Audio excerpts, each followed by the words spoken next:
Welcome inside the Daily Universe Sports Talk. We're your hosts, Caleb Tonks and Jackson Trotter. And Jackson, it's good to have you with us today. I know you're subbing in with Ethan because he's going and covering the Olympics. How you doing? I'm doing great. I'm so glad at the opportunity to talk about the BYU Cougars. Love those guys, and I'm just excited to break it down with you today, Caleb. Yeah, I'm excited too. And so starting off, BYU had a game against Houston this past Saturday. And Jackson, what were your thoughts on that game? I know we came out with a loss, but there were some good takeaways from that game. Yeah, honestly, the game was fun to watch. It was a good watch. BYU was coming into the game on a 3-game losing streak. They'd lost 4 of the last 5. Now, granted, those losses came to some really, really good teams in college basketball. But I was hoping that maybe BYU would be able to put it together a little bit, and they did. The defense was looking a lot better than it has in the past. BYU was able to defend for 30 full seconds on plays. They closed out on the threes, forcing Houston to shoot rushed or bad shots. But it wasn't enough. Houston toppled BYU, and BYU had a couple wounds to lick, a couple things that they needed to take back to the drawing board. But at the end of the day, Caleb, I think it looked like a step forward for the Cougs, and they hopefully can bounce back against Baylor, which we'll talk about later, and they did. So, yeah, I think some of the main takeaways from that game for me was, I like how you talked about defending for a whole 30 seconds. I think we did much better, or BYU did much better, closing on three-point shooters in particular. And it really limited Houston's attack from the three-point line. And going into BYU's matchup with Baylor a couple days ago, Rob Wright, former Baylor guard, making his return to Baylor. And here's what Scott Drew had to say before the game. Rob, when he played here, a lot of good memories. Obviously, it's hard anytime people leave your program, but that happens more and more.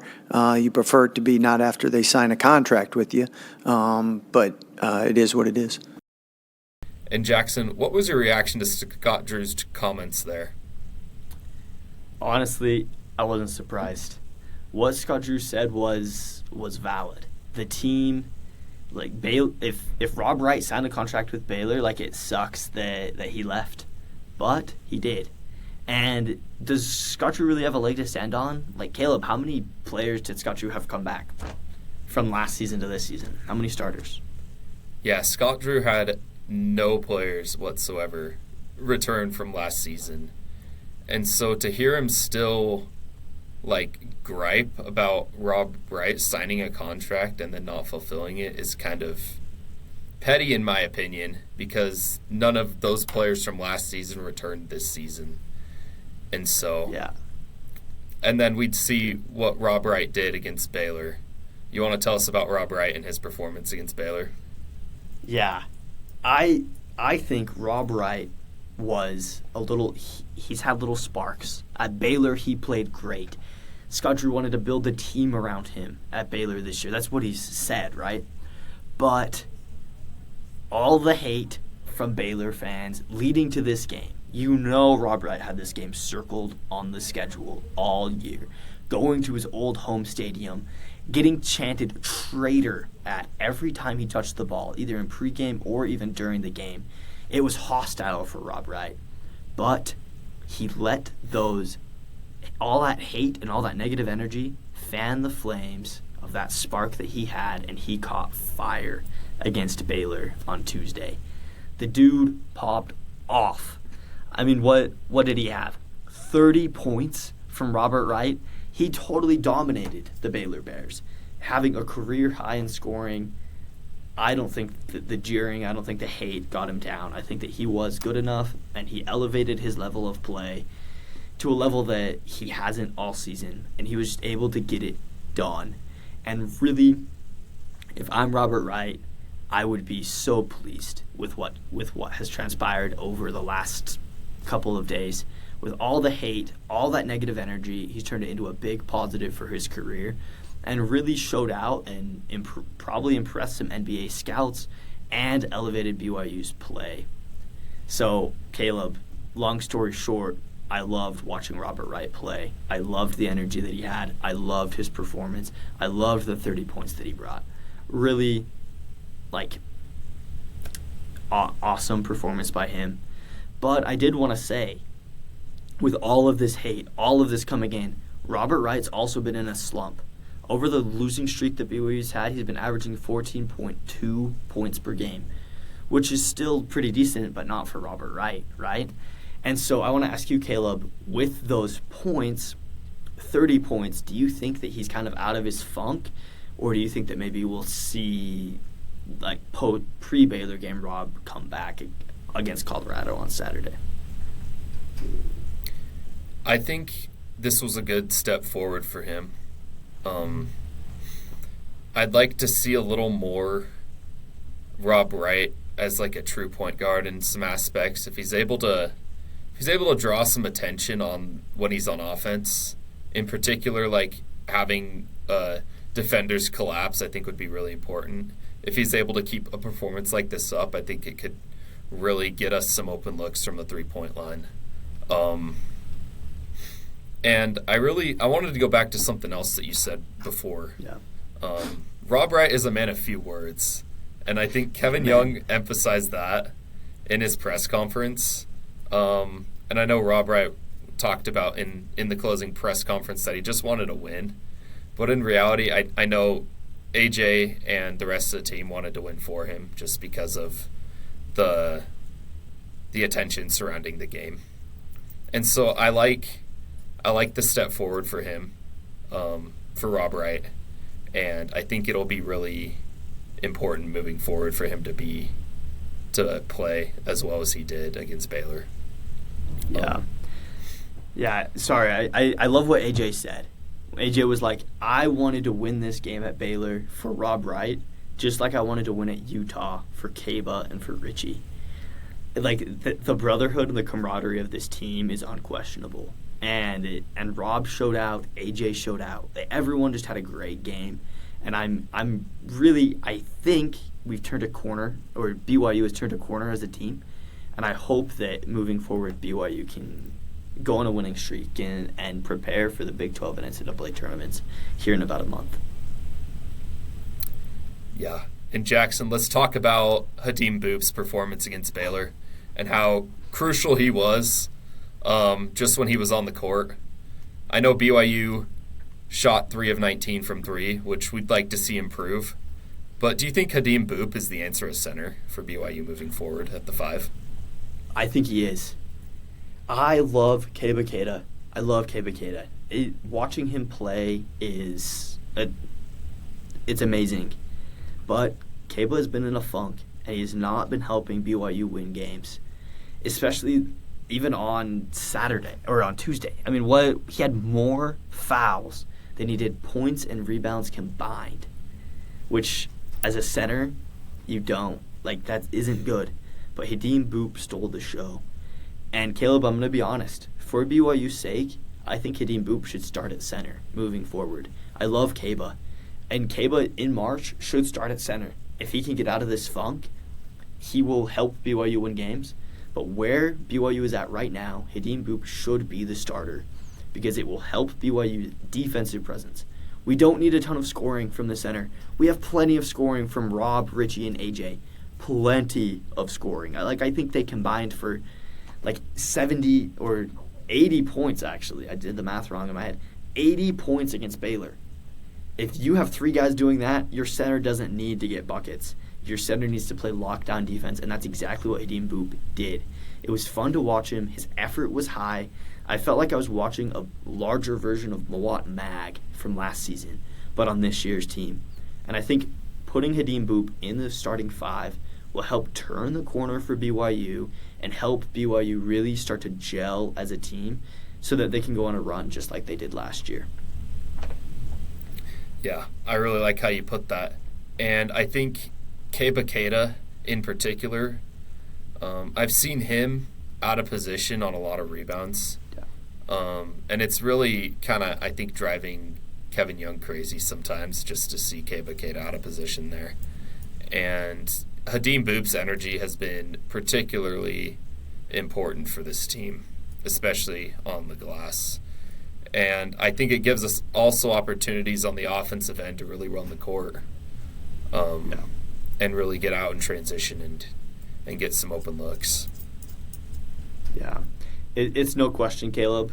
Keba Keita has looked lost on offense and on defense. His role on this team, I think, is confused. He played really great with a point guard like Yegor Demin that could just lob the ball up to him and he could throw it down and get blocks. That was his role on the team last year, and he fulfilled that perfectly. And I hope to see that he can fulfill that role this year as well. But Rob Wright's a different point guard. The offense is different. He's not going to play that same role on this year's team. And so right now, I think Hadim Boop is the answer. The best stat from the game, in my opinion, is that while Hadim Boop was on the court, BYU was plus 12 in points. Largest on the court for either team. Hadim Boop had the best impact, greatest impact on the game. He didn't put up a ton of points, but his defensive presence, his presence in the paint, his good pressure, like forcing people to move around him, was just phenomenal to watch. And I can't wait to continue to watch Hadim Boop throughout the rest of the year. Yeah, and I know we've seen that as a theme over the course of this season when Hadim Boop has been on the court. He has had BYU has been better because he's on the court. And so let's transition just a little bit and talk about BYU women's basketball and their game against Iowa State. Jackson, I know you were at the game, and Olivia Hamlin had a career-high 23 points and 19 in the first half. What was your reaction to that performance from Hamlin? I was sitting on the front row of the student section. Watching that game, I was enamored. I felt like I was watching the next Jimmer Fredette. No, that's a little bit of an exaggeration. But Olivia Hamlin played phenomenally. She had 23 points over the course of the game, 19 points in the first half. Iowa State is a powerhouse in the Big 12. And to be able to have a player go out and make that perform that well against such a good basketball team, it was amazing. She was coming in off the bench as well. And I know Delaney Gibb is the starting point guard, and Olivia Hamlin's ball is a little different, but I love the role she's playing on this team as the sixth man.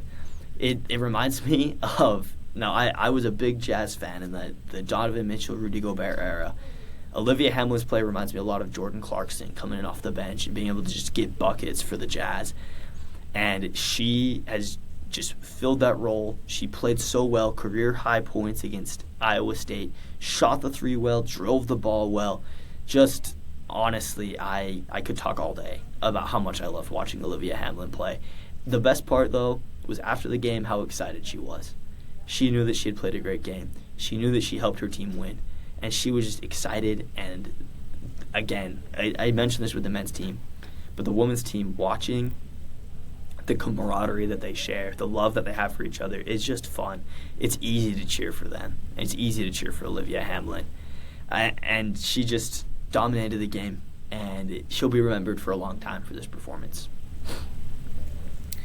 Yeah, I went back and watched the highlights for that game, and she was getting nice drives to the hoop and really hitting those open three-point shots, and it was really fun to see.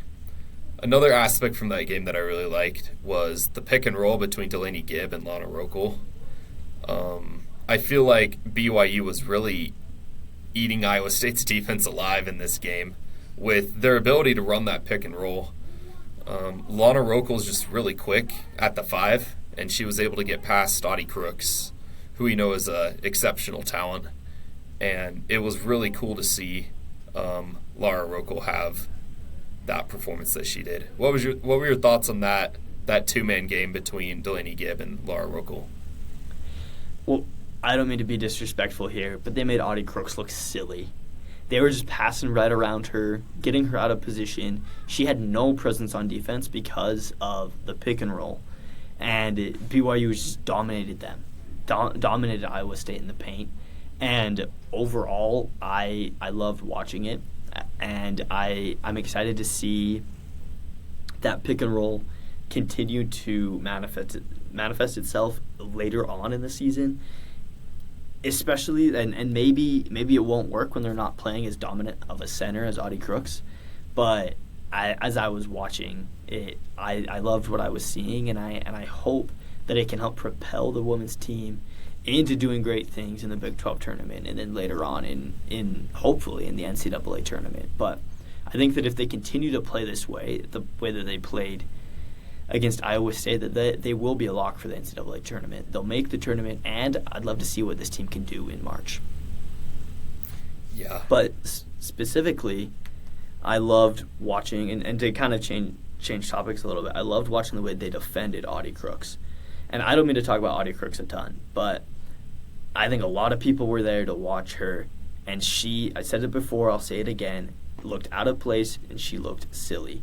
Caleb, what were your thoughts on the defense of Audie Crooks? I like how Rokel and Yusuf made her pick the ball up beyond like the block. Yeah. We know how much damage she can do from the block and how effective Audie Crooks can be. And I like how Rokel and Yusuf made her pick the ball up farther away from the hoop. Yeah, it was like Audie Crooks, her game is she's going to stand under the basket, get layups, and get fouled. She shoots, honestly, really well from the free throw line. But BYU's defense somehow got her out of the paint, and they were just working around her and just taking her completely out of place. So really, really phenomenal job by BYU. They didn't let Audie Crooks bully them in the paint. They worked the ball away from her and just came away with the win, which, if you didn't know, Caleb, is a huge win for BYU women's basketball. First time BYU beat Iowa State in women's basketball in 24 years. I'm not even 24 years old. First time in my life they've beat Iowa State. So really phenomenal job by the women's basketball team. I was glad I got to witness it. Glad I went to the game. Glad everybody had such a great game against Iowa State. And hopefully this is able to improve their seeding for March. And moving on here, we just wanted to talk a little bit about BYU baseball.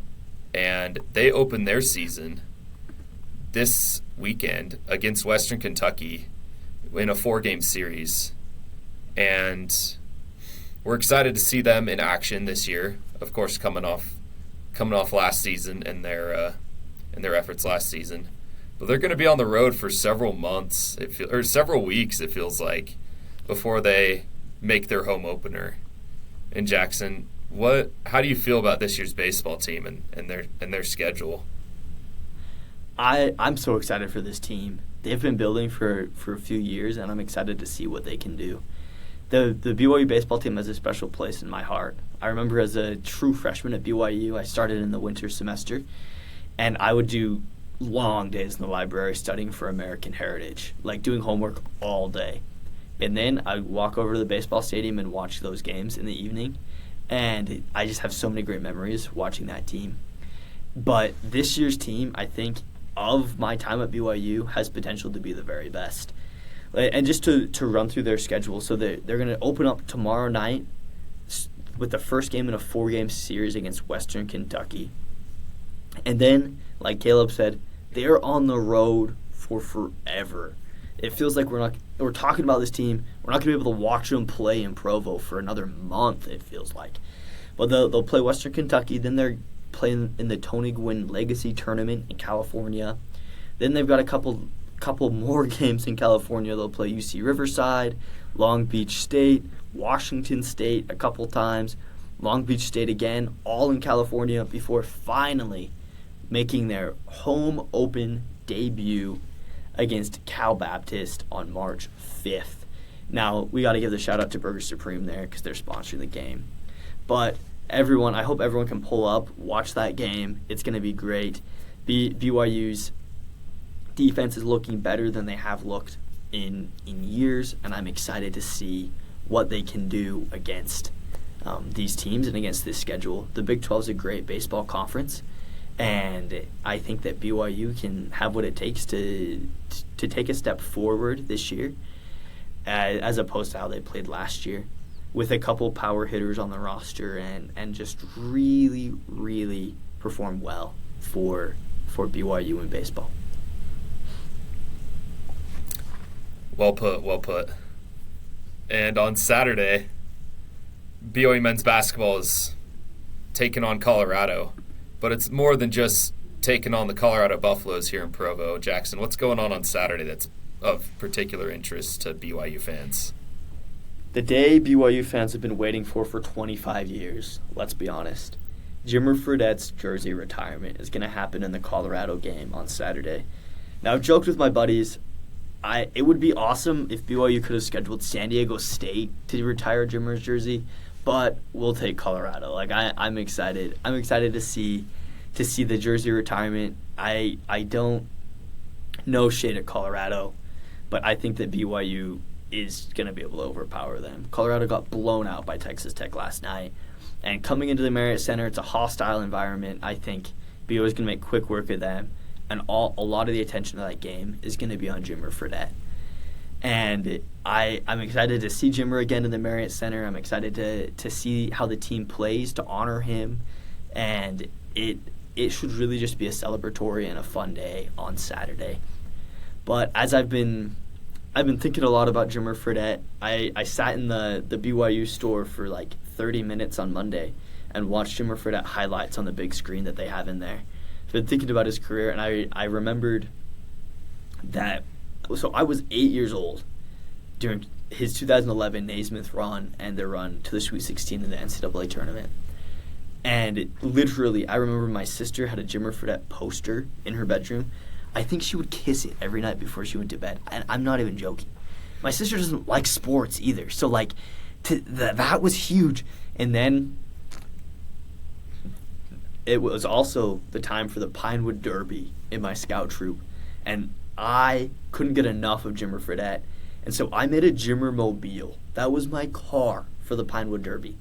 And I showed up so excited. It was a pickup truck with stickers of Jimmer all over the place. As you can imagine, it didn't do very well in the Pinewood Derby, but I still have it. I still remember it. I still remember watching Jimmer play. Like I said, I was just a little kid, I was 8 years old, but the Jimmer legacy, Jimmer mania, will live on forever. As I would say, he is the greatest and most well-known athlete in BYU history. He's right up there with the likes of Ty Detmer and Steve Young.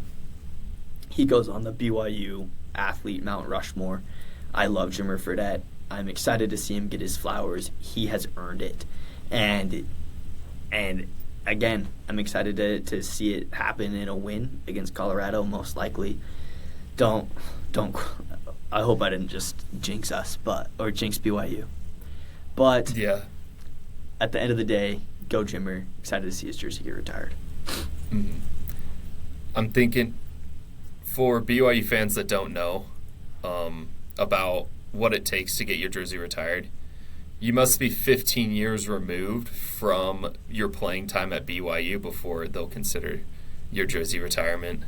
I'm thinking about players such as Danny Ainge and Kresimir Chosic who had their jerseys retired, and it's going to be super cool to see Jimmer get his jersey retired, and be able to witness that.